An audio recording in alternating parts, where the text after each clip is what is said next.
Do you have a magnetic personality? Well, how about a magnetic recovery? Today we talk about that topic on Finding Traction. Welcome aboard. Guys ready?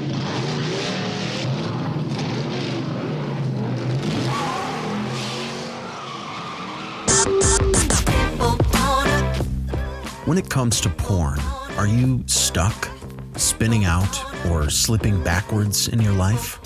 If so, then welcome to the Finding Traction podcast, a show dedicated to those who are looking to gain recovery momentum away from porn and toward the life and relationships they have always hoped for. Now, here's your host, Vern Tomke.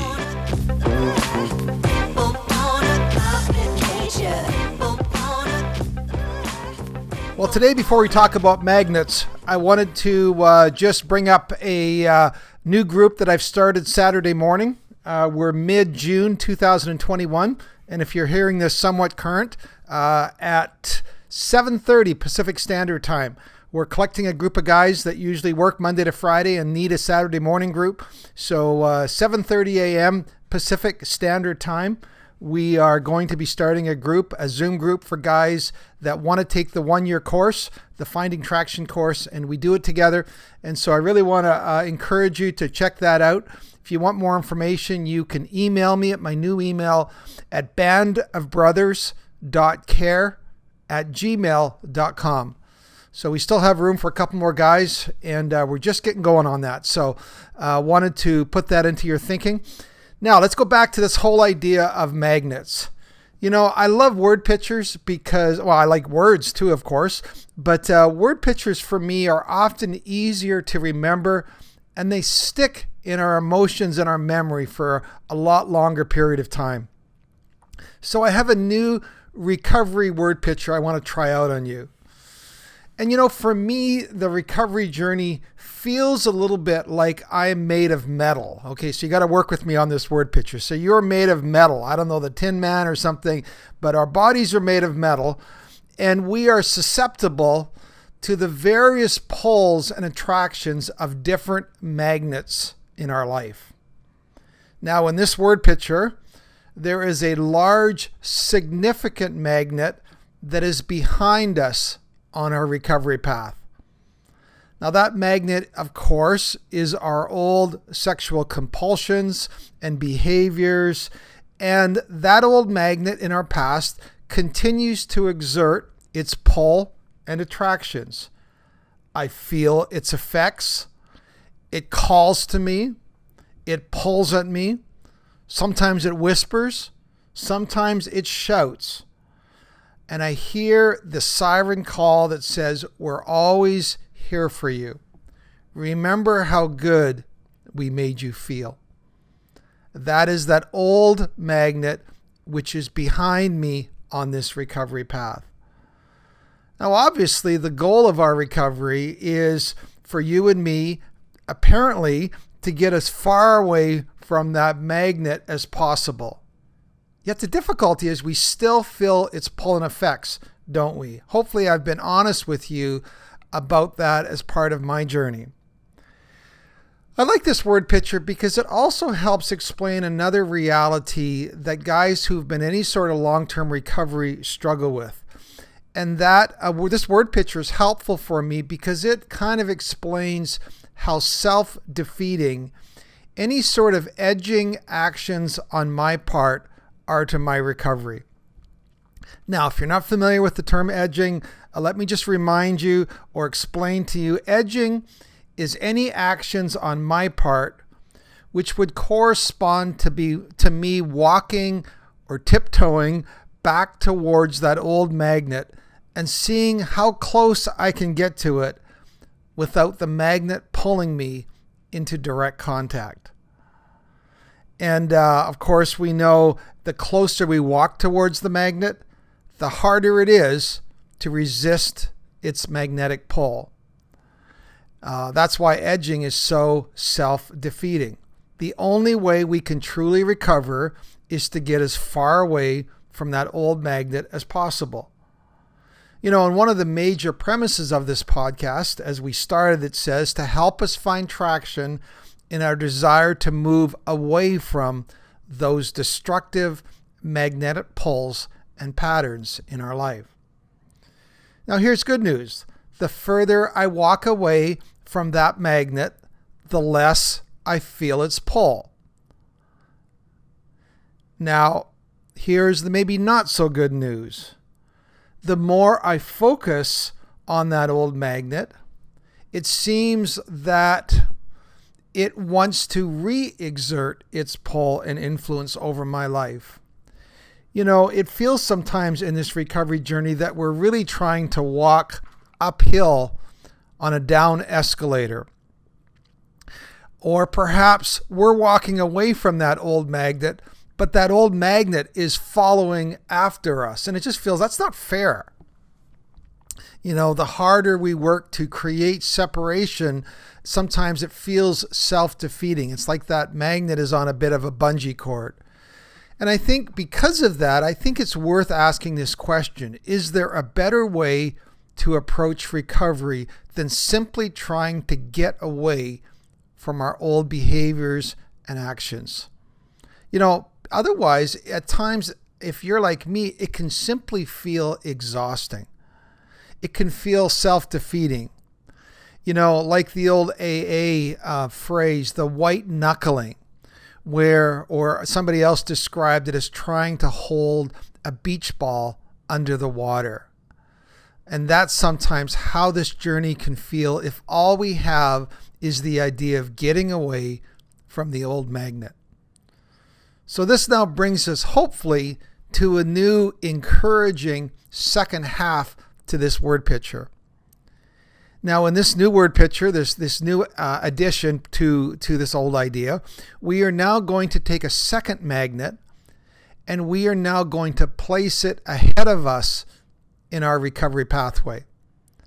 Now, this new magnet ahead of us, it also exerts a pull and attraction on us. This new magnet tries to pull us forward, not backward, but pull us forward into a new and better life. Now that begs the question, well, what sort of new magnets could that be, or new magnet? Well, I would say anything would qualify that pulls our attentions and affections forward in a good way. They could be new attractions, new affections, new focuses, new passions, new motivations, things I'm excited about, anything which pulls us forward. And this partly is behind the opening byline that you hear that starts every one of these podcasts that says this. It's not just moving away from porn, the old magnet. It's also moving toward the life and relationships, the new magnet, that we've always dreamed of or thought possible for our lives. Let's just take a little bit more time and explore what some of these magnets or a new magnet could look like. Well, for one, it could be taking and dusting and polishing off our big why. Matt Dobschutz talks a lot about our big why on Porn Free Radio. Some great episodes there. And really, that is all about getting in touch with our deeper motivations that want to pull us forward.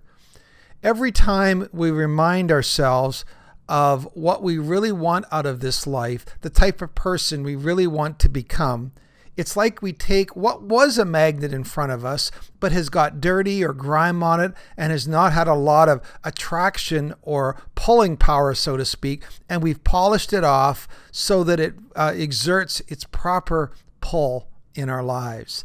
That's what comes out of revisiting our big why.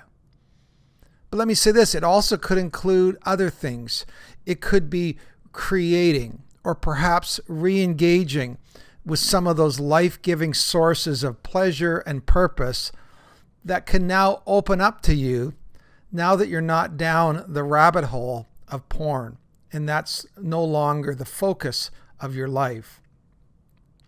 See, one of the problems with a porn lifestyle is that it took away our normal pleasures. The normal pleasures that we took in many of the old things, or many of the things that we used to like that didn't come under the category of acting out or pursuing porn. There's actually a fancy word that is used in psychology. It's called anhedonia. Anhedonia is described as the inability to feel pleasure. Now, I recognize there's such a thing as clinical depression. Medication is usually helpful in that regard. But we're talking about something different here. We're talking about this low-grade result of not being able to experience pleasure in anything which used to bring us pleasure. Or because nothing compares to porn, we just look around and go, meh, or blah. Nothing feels alive and attractive anymore. And that is probably one of the saddest things that we're trying to get over and coming out of a porn lifestyle. So this whole idea is, as we recover from porn, we can now begin to create or rediscover some of those new life-giving, forward-pulling magnets that can move us towards a richer, deeper life. One of the coolest things that I've seen with guys as they move out of porn and they begin to look at their lives is they begin to discover new passions, new things in their life that maybe were there before when they were a child, or new things that they can now explore. Let me give you a bit of an example from my own life that I'm in right now. For the last month or so, I have been caught up in a home renovation project. I love doing home renovations, usually, as long as it's not drywall taping, I've discovered. But other than drywall taping, I took my outside deck up here in Canada. It's frustrating because you can only really be out there 5 months of the year. And I said, well, forget that. I'm going to cover my entire deck with patio doors. I went and bought 5 patio doors, cost me a chunk of money, and I redid the roof. And I'm in the process of doing all the trim. I'm going to bring my air conditioning and heating ducts from underneath the house. I'm going to extend them. I'm really creating a man cave, a place where I can do my podcasts, a place where I can hang out with the guys and watch football. And I have been totally absorbed in this project, which probably explains to you if you're wondering, why is Vern not putting out and the podcast like he's normally been doing? It's because, my affections, my energy, I think about this when I go to bed at night. Now I'm also, still teaching Thursdays and Fridays, although that's winding down. But here's the point. The point is I have been absorbed in this new project. I've been loving it. I can't wait to get back to it. And the funny thing, in this last month, I have really not thought about porn hardly at all. It's just the pull of it's gone down significantly. I just don't have time for it. When I have any extra time, what I want to do is get back to that absorbing activity.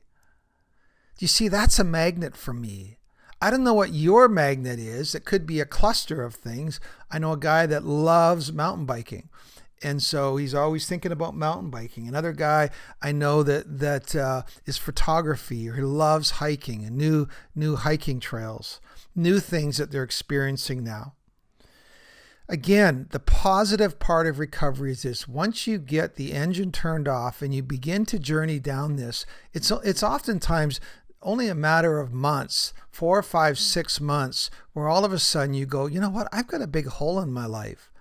And you realize, I want to put some new things in my life that pull me forward. I think that I think it's a way of rewiring our brains. I just think that this is something that each one of us can, simply do as a very practical thing in our life. So here's a question. Does the old magnet shrink over time? Well, I don't know. Maybe if you're into brain science, you might say that the neural pathways are not a 4-lane highway anymore. They're a country road, perhaps. That's kind of above my pay grade. I don't know in terms of whether they shrink over time, that old magnet does, but here's the bigger point.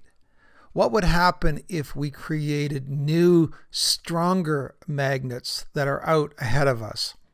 So it doesn't matter what those old magnets call for us, whatever their level of attraction is, we have new, stronger magnets which are pulling us forward towards a better life.